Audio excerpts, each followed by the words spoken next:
Look who's just, testifying in front of Epstein file. Like, why doesn't he just go be a dictator Okay, I mean, he has a lot of power right now, leader of the free world. So why when people are going and attempting to assassinate him, rioting on the streets, why is he not that day one with Executive Order number 14160, where he tried to take birthright citizenship away from the children born to undocumented. Here they're having kids and then they're getting citizenship. We have an overwhelming amount of Jesus. Regardless of what you think about the 14th Amendment, Donald Trump attempted to terminate it as it stands within. Well, it's funny that you make that point, because I'd actually argue that he has tried to position himself above the law, So in the last year and a couple months, that's how long he's been president, I believe that he's infringed upon Article 1 of the Constitution, Article 2 of the. I think that he served as a threat to the First Amendment when he suggested that it's now illegal to criticize him in the media. I think that he suggested a threat to the Second Amendment when he told his Department of Justice to try to find any way to ban any and all gun ownership for all law-abiding trans-Americans. I think that he's infringed on the Fourth Amendment when he gave an order to ICE to arrest people without any judicial warrants. That is blatantly illegal. Courts have ordered and ruled as such. Same thing with his illegal deportation of Judge ruled that was illegal. Donald Trump said, I don't care. I think that he's infringed on the 10th Amendment via illegally deploying the National Guard in Illinois. SCOTUS actually gave their opinion on the subject matter. Committed immigrants on American soil. They've had that since 1868 with the ratification of the 14th. He can't do that. Same thing just kind of served a threat to that via the resuggestion that he wants to run for a third term. Then we look at Article 1 of the Constitution, illegal. Then same thing with like nationalizing the midterm elections. That's also illegal. The Constitution gives that ability to the state. Jesus, go back to the first one. So you just want me to pick something?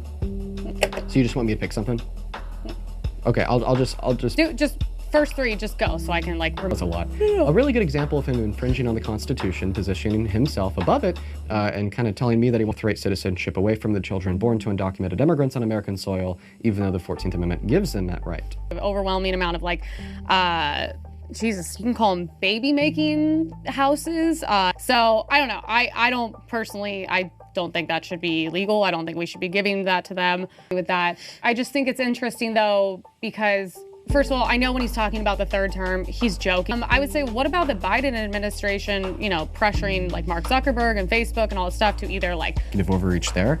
I just want to ensure productive linear conversation, which would include going point by point. But I hope, Emily, you're a crazy radical conservative. Look back at the debate that we've had. It would be a needle in a haystack and such a surprise for you to tell me otherwise, that you do think they should have ever. When I make this point about him infringing on the 14th Amendment, the first response is always, well, I don't think the children border. Regardless of what you think, that is dictatorial. That is authoritarian.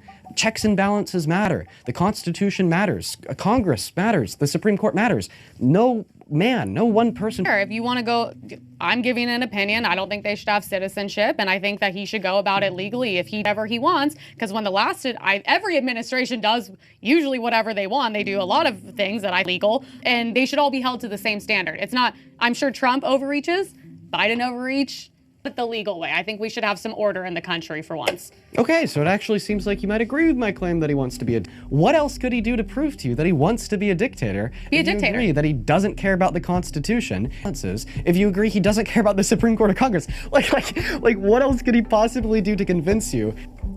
By being a dictator. Look at people you consider dictators around like that then. Why doesn't he just throw out the book and be like, all right, all these people protesting, throw them in jail, freedom as dictator, if he's capable of it. I mean, the thing is, the United States is like, you are the leader of the free world. You have his life, his career, going after his family, his safety, assassination attempts. I feel like... And in fact, I think that's why he's not a full-blown dictator, mask-off authoritarian. Because we do have checks and balances. We do have a body of people that sit on the Capitol building all day that could strike him down and talk to members. Even though we have Congress, even though we have the courts, okay, he is still pushing the limits to a level never seen. Starting in 2020 with his fake elector scheme of installing fake votes for himself in Congress to rig and steal the election. And he's not delivering on a lot of those, and I can admit that. You know what I mean? You should be criticizing the person until everyone's dead. That's why Pfizer's hiding the files for 90 years from us of all the outcome of these vaccines and all the data. Health. And without your health, Trump doesn't really matter. Neither does Biden or any of these people.